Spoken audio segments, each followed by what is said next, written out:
Salut et bienvenue à cette nouvelle édition de votre magazine Cannes Sucrée, Cannes Amère. Ce magazine vous permet d'entrer dans les coulisses de la canne. Tout de suite et maintenant, débutons-le avec les informations de la canne sucrée.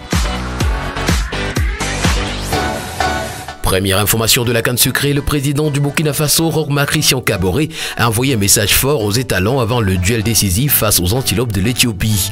Depuis le palais de Kosiam à Ouagadougou, le président Roch-Marc Christian Kaboré a dit, je cite, « Passer le premier tour sera un pas important de franchi. Bonne chance aux étalons, nous sommes de tout cœur avec vous. » Un message du président burkinabé qui peut à coup sûr apporter un plus dans le mental des joueurs.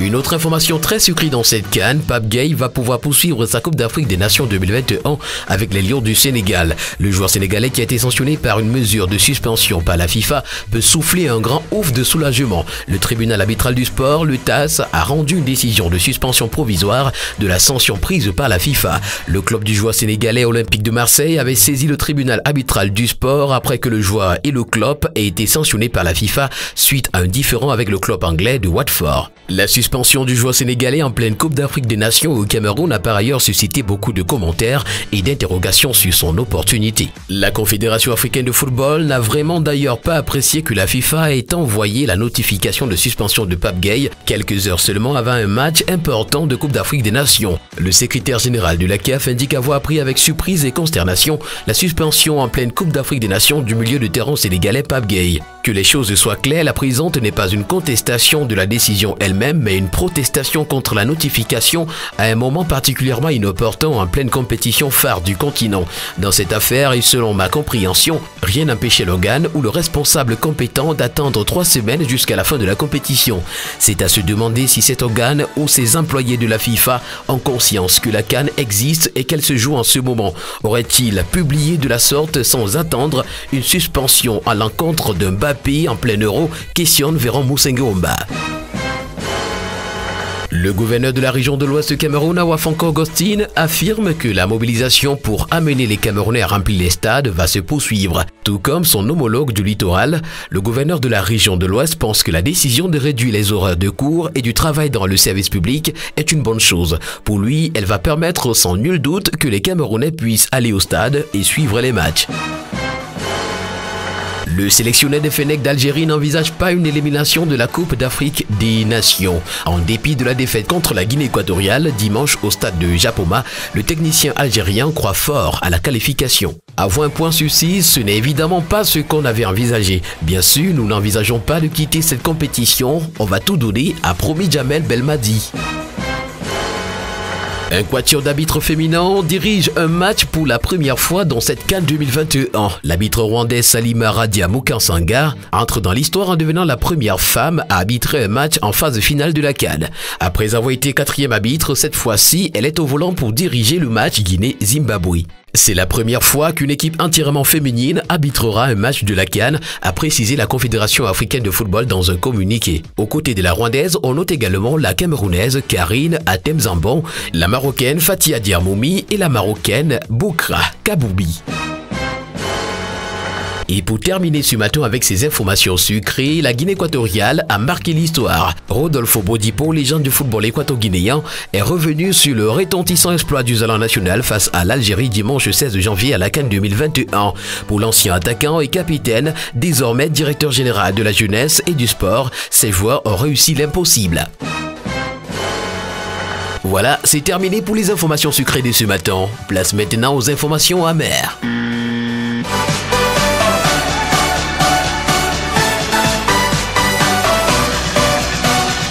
Première information amère dans ce magazine, le conseil de discipline de la CAF a tranché maintenant le carton rouge du joueur malien El Bilal Touré reçu lors du match contre la Tunisie. Malgré la fin controversée et l'arbitrage chaotique du match entre la Tunisie et le Mali, le conseil de discipline de la CAF a confirmé la décision de l'arbitre zambien Diani Sikazoué expulsant l'international malien du stade de Reims. Conséquence, El Bilal Touré est suspendu pour 2 matchs. Malheureusement, le Mali sera privé d'El Bilal Touré contre la Mauritanie. Le talentueux centre malien qui ne pourra donc plus jouer en phase de poule foulera à nouveau le terrain en 8e de finale si les Aigles sont qualifiés. Le député SDF Jean-Michel Nitieux n'est pas d'accord avec le gouvernement de réduire les horaires de travail au Cameroun pour ainsi permettre aux agents de l'État de pouvoir voir les matchs. Selon le député SDF, cette mesure exceptionnelle créera plus de problèmes qu'elle ne va en résoudre. Dans une publication sur les réseaux sociaux, l'homme politique soutient que cette mesure a été prise à la gloire d'un seul homme, M. Biya, qui veut à tout prix, à tous les prix, que sa CAN soit un succès populaire. On va au stade de football voir un match par passion et non par fantaisie, par contrainte ou pour plaire à autrui. À ce rythme, on finira par conduire les Camerounais manu militari au stade, explique-t-il. Le conseil de discipline de la CAF a sanctionné l'équipe du Gabon pour n'avoir pas respecté ses directives et règlements de changement d'hôtel sans autorisation préalable. Le 6 janvier 2022, le Gabon serait allé à l'encontre des instructions de la CAF et aurait changé d'hôtel sans autorisation de la CAF. Le conseil de discipline de la CAF a reconnu le Gabon coupable et lui a infligé une demande de 20 000 $ américains pour non-respect des directives de la CAF, a conclu le conseil de discipline de l'instance continentale. Restons toujours dans la tanière des Panthères du Gabon. C'est la fin de la Coupe d'Afrique des Nations 2021 pour les joueurs gabonais Pierre-Emerick Aubameyang et Mario Lemina. En effet, la Fédération gabonaise de football a décidé de mettre ces deux joueurs récemment guéris du Covid-19 mais inaptes à disputer des matchs à la disposition de leur club. Les deux joueurs vont subir dans leurs clubs respectifs Arsenal et Nice des examens complémentaires. C'est du moins l'information officielle qui est rendue. D'une manière officieuse, ces deux joueurs seraient rentrés très tôt le matin à leur hôtel, ivres en compagnie des filles qu'ils voulaient faire monter dans leur chambre d'hôtel, quelque chose que la Fédération gabonaise de football n'a pas apprécié. Le politologue Owona Guini s'invite aussi dans le débat de la qualité de la pelouse au stade de Japoma. La pelouse de Japoma doit être rapidement reliftée avant les prochains matchs. Il ne faut pas qu'elle devienne un prétexte des mauvaises performances, a posté le professeur Owona Guini. Et pour enchérir, dans une note envoyée aux membres du comité exécutif de la CAF, une réunion à visioconférence est prévue en vue de la délocalisation de toutes les rencontres prévues au stade de Japoma compte tenu de la défectuosité de la pelouse du stade. La CAF a programmé ces rencontres au stade Amadou Ahidjo de Yaoundé. C'est terminé ce matin avec toutes ces informations amères de ce magazine. Merci d'avoir été à l'écoute et rendez-vous très prochainement pour une nouvelle édition. Vive la CAN au Cameroun!